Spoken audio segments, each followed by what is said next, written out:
Hello नमस्कार दोस्तों। आज हम बात करेंगे जेपी एसोसिएट स्टॉक्स के बारे में। और ये स्टॉक्स हमारा एक टाइम पे मल्टी बैगर रिटर्न दे करके फिर से नीचे आते हुए दिखाई दिया है। स्टॉक्स ने लगभग हमारा जो हाई बनाया वो 27-28 रुपए के आसपास का। उसके बाद स्टॉक्स में लोअर सर्किट लगा, फिर स्टॉक ऊपर की तरफ गया तो इस कैंडल का जो हाई था 27, उसके नीचे हाई बनाया और यहाँ पे जो पुराना हाई लेवल था उसको टेस्ट करके फिर से नीचे की तरफ आया और एक के बाद एक रेड कैंडल लो बनाते हुए स्टॉक नीचे की तरफ आया।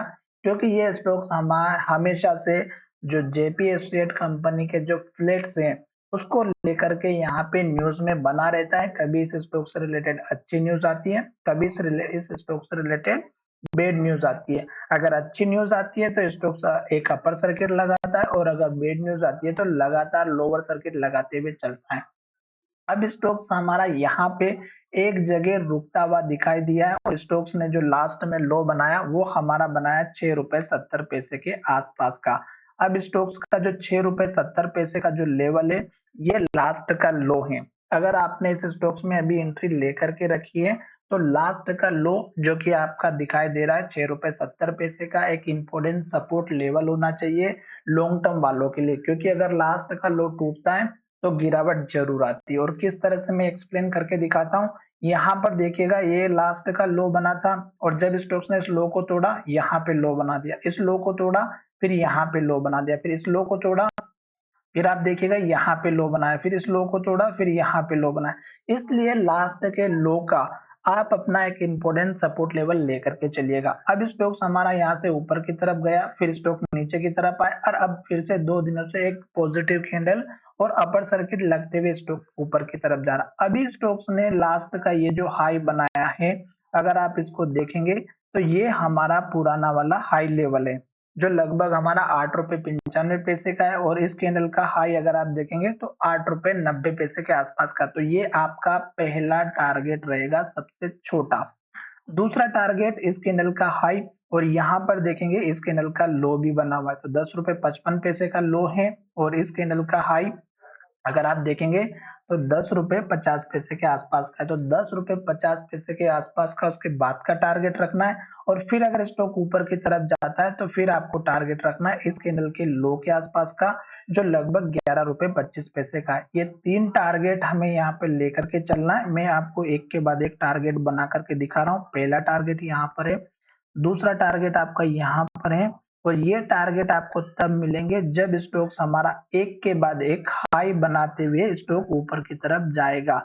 और अगर स्टॉक्स को ये लेवल का ब्रेकआउट नहीं करना होगा तो आप एक छोटा सा स्टॉप लॉस या सपोर्ट लेवल जो लास्ट में यहाँ पे लो बना था 6 रुपए 70 पैसे का, फिर स्टॉक्स ने ऊपर लो बनाया 6 रुपए 83 पैसे का, फिर स्टॉक्स ने यहाँ पर लो बना दिया और ये ले लो है 7 रुपए 85 पैसे का।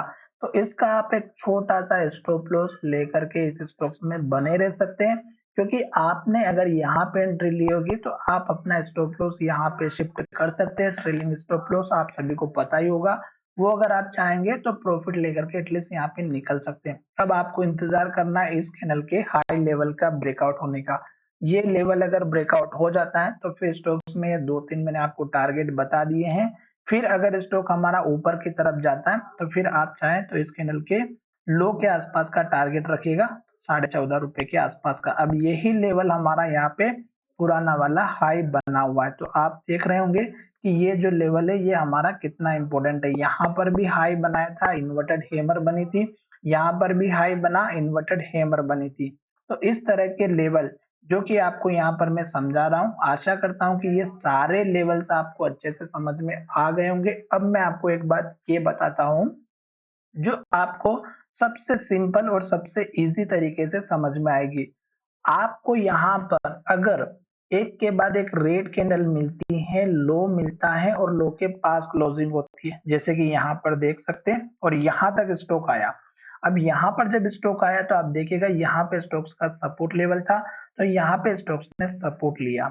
अब आपको यही चीज फॉलो करना है कि अगर एक के बाद एक रेड कैंडल बन रही है, लो बन रहा है और लो के पास क्लोज हो रहा है तो आपको कभी भी किसी स्टॉक्स में एंट्री नहीं लेना है और वेट करना है प्रॉपर। दूसरा मैं आपको एक चीज ये बताने वाला हूँ कि अगर स्टॉक्स हमारा ग्रीन कैंडल बना रहा है, हाई बना रहा है और हाई के पास क्लोज हो रहा है, जैसे यहाँ पे देखिएगा हाई बना, फिर हाई बना, फिर हाई बना, फिर हाई बना, फिर हाई बना, जब तक स्टॉक हाई बनाएगा और एटलीस्ट ग्रीन कैंडल बना रहा है तो तब तक आप इंजॉय कीजिएगा, बैठे रहिएगा, अपने प्रॉफिट को इंजॉय कीजिएगा जब तक एटलीस्ट हाई बन रहा है तब तक। लास्ट तक के लो का स्टॉप लॉस रखिएगा। तो ये वीडियो आपको अच्छा लगा है तो चैनल को सब्सक्राइब करना ना भूलें। धन्यवाद।